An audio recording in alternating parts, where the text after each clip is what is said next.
Joining us on the phone line to discuss this further is Cosatu spokesperson Sizwe Pamla. Good afternoon to you, and thank you for joining us here on ANN7. What do you make of this report now giving us details that actually 94 mentally ill patients had passed away and not the initial number of 36 that was reported? Well, as Cosatu, we had initially called for this investigation, and we are happy that we have this report.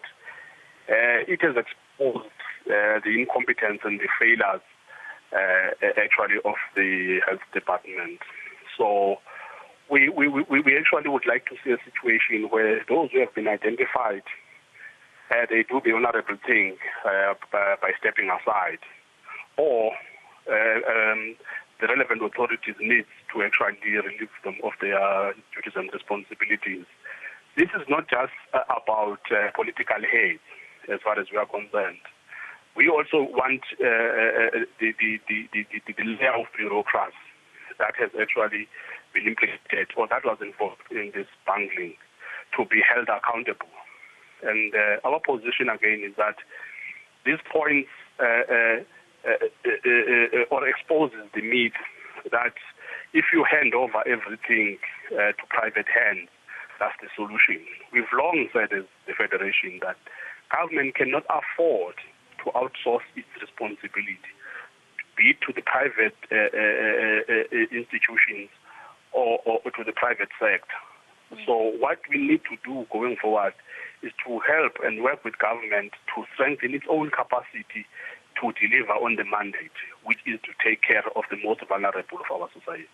Mr. Pamla, looking at this report, it has also come to light that all 27 of these NGOs were actually operating without licenses. This is obviously a great concern. What is Cosatu's view with regards to this? Yes, that's the point that we're making, to say, while we definitely want to see the political leaders stepping aside, these NGOs did exploit loopholes that were created by the senior bureaucrats in the health department. So we need to find out who failed to vet and to check these NGOs if they are licensed or not. And why is it that these NGOs were allowed to be in charge of people's livelihoods with no vetting process and with no training whatsoever? So, which is why we are saying that this is just not about having an MEC here go. This is about ensuring that we go deeper and find out what is happening, because that level of incompetence, if it's incompetence, or collusion, if it's collusion, is something that cannot be tolerated. So, which is why we keep insisting that we have to move beyond just calling for political hate. We have to actually just restructure, review, and clean the senior bureaucracy that is running our health department in Gauteng. Thank you very much, spokesperson, for your time. Let's leave it there for now. Cosatu spokesperson, Mr. Sizwe Pamla, just talking to us about the report that has been released, confirming that 94 people had died when they were moved from Life Esidemeni to various NGOs.